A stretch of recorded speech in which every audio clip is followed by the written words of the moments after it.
Alors, tout en traversant le Hall 11, on a croisé Éric de chez Cinémécanique. Comment se passe ton IBC? Extraordinaire. Beaucoup de commentaires positifs. Les gens adorent la rig. Okay. Tout le monde dit que c'est un produit vraiment différent des autres. La première chose que tu peux remarquer, c'est que je la tiens pas. La C1, c'est notre modèle principal qui est axé beaucoup pour les professionnels. On peut fitter des grosses caméras comme la Red One, Epic, Scarlett, jusqu'à la petite GoPro. L'avantage principal, c'est justement de libérer les mains. La rig elle a un certain poids et vu qu'elle est parfaitement bien balancée, donc on ne passe pas 50 % de notre cerveau à garder le poids de la caméra. Donc ça nous permet de nous concentrer à vraiment cadrer l'image et aussi de sentir comment qu'on filme. Grâce à la physique, le centre de gravité de la rig épaule est sous l'épaule. Le gros avantage, c'est qu'on ne se bat pas avec la caméra. Donc, on ne transmet pas des mouvements involontaires à la caméra.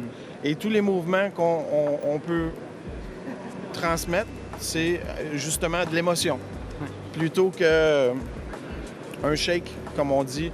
Et puis, l'avantage aussi en post-production, c'est que là, on n'est plus obligé de cropper dans nos images quand on fait du smooth cam. Oui.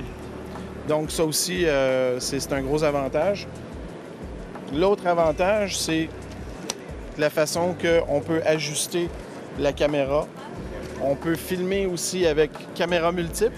On a fait une petite vidéo sur YouTube avec une DSLR en haut, avec une 70 mm, et une DSLR en bas avec une 16 mm. Juste pour voir qu'est-ce que ça donnerait. Vu que la caméra 16 mm, on n'a pas besoin de focusser à partir d'1 mètre. Donc, on cadrait avec la 70. Ça nous a donné 2 valeurs de plan en une prise. Intéressant. Et puis, oui, c'est intéressant parce que ça nous permet de couper notre temps en deux. Puis ça nous donne à l'éditeur un petit peu plus de liberté pour être capable de faire son montage. En plus, Éric, on voit que sur la rig elle-même, il y a plusieurs points pour mettre des accessoires, plaques à l'arrière pour mettre des batteries. En fait, ça reste une rig très versatile. Oui, effectivement, on a des accessoires comme celle-là ici qui peut être utilisé pour la C300 pour être capable de placer en hauteur et d'avant en arrière pour aller chercher l'œilleton exactement au bon endroit.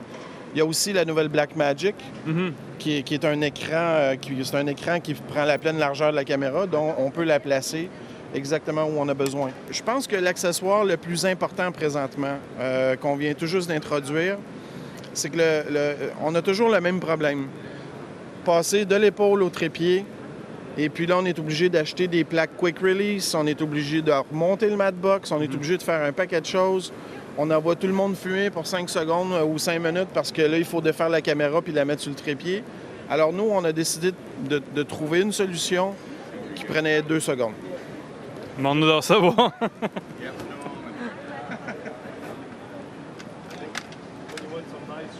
2 secondes. Effectivement. Effectivement. C'est un top stage qui se monte directement sur le trépied. Donc, ça nous permet encore de pouvoir faire les mouvements sur trépied qu'on a besoin de faire. Et puis, on peut aussi mettre ça sur pied à roulette. Donc, on peut l'ajuster. Et à ce moment-là, on peut travailler sur la caméra de façon professionnelle, comme un opérateur Steadicam qui dépose son Steadicam, et puis changer de lentille, faire peu importe. Et ensuite, aussitôt qu'on est prêt, on désengage et on est à l'épaule. C'est une rig qui est née de frustration. Parce que en faisant beaucoup de travail de caméra, j'ai utilisé beaucoup de produits, on a essayé toutes sortes de choses. Et puis, quand on travaille comme avec la Red One, et puis on a 2 semaines de tournage, on peut s'apercevoir facilement que le poids commence à être un problème. Donc, en répartissant le poids sur l'épaule au complet, on a beaucoup plus de confort. Ouais. Et puis, ça nous donne absolument accès à tout ce qu'on a de besoin. L'autre chose très importante que je crois que j'ai pas vu sur d'autres rig épaules, c'est le fait que... Ah oui, tu montrais ça, l'ajustement. on peut ajuster à l'épaule du caméraman pour justement avoir ce contact positif qui nous donne beaucoup plus de confiance avec la rig épaule. Donc, Éric, la conception est faite à Montréal, la fabrication, le design est fait à Montréal, mais vous êtes distribué maintenant dans plusieurs pays. C'est ça que tu me disais? Oui.